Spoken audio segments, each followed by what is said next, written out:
Hey, Cardinal family. It's me again, and since last time I posted one of these, I think I've been in 16 classrooms, and so I wanted to talk about two things.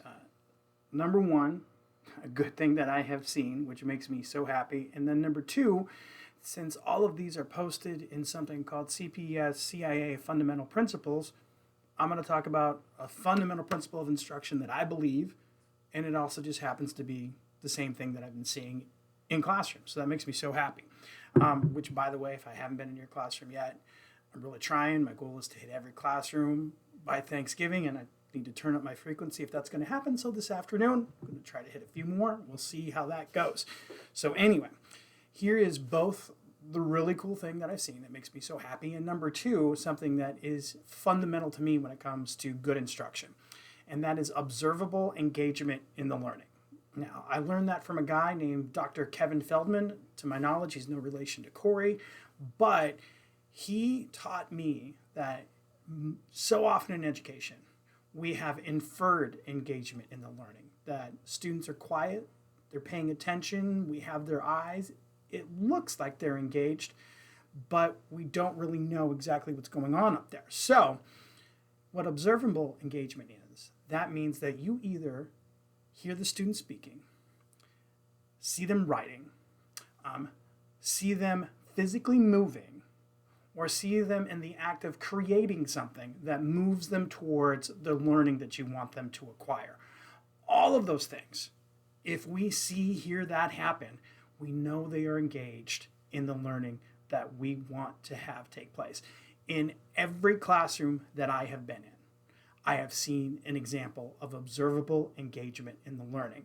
My challenge to you would be this: make sure that you are super intentional about it. Make sure you're really explicit in defining what you want that observable engagement to be.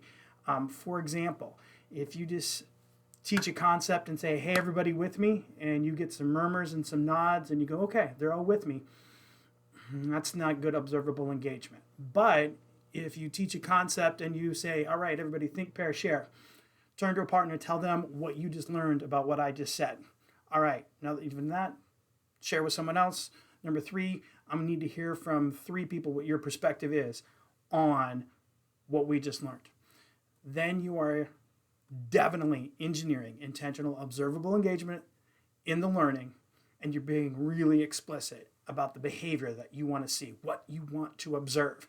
Now, there are a myriad of examples on how you can solicit observable engagement in the learning, but what I love about it, two things. It gives us real-time evidence that we're moving towards the learning that we want to have happen. Number two, I just know from my own experience in the classroom, I have way more fun when I can see what's happening, because I've been that history teacher that stood up there for half an hour, 45 minutes, and had what I thought was a really entertaining lecture with zero explicit, intentional, observable engagement in the learning. But when I designed that into my instruction, and I wasn't just up in front doing a monologue, man, it made class way more fun. It was way more engaging for me. So keep up the good observable engagement in the learning. My challenge again, be really intentional about how you make that happen. And if I happen to be in your classroom and you do some really rad observable engagement in the learning, don't be shy about saying, hey, Mr. Stecker, did you notice that? That'd be cool. All right, I think that's all I have. If you're watching this on Friday as we record it and post it, have a great weekend. And if you're not watching this on Friday, good for you. You probably have your head in the right spot. All right, that's all I have. Talk to you later, Cardinals.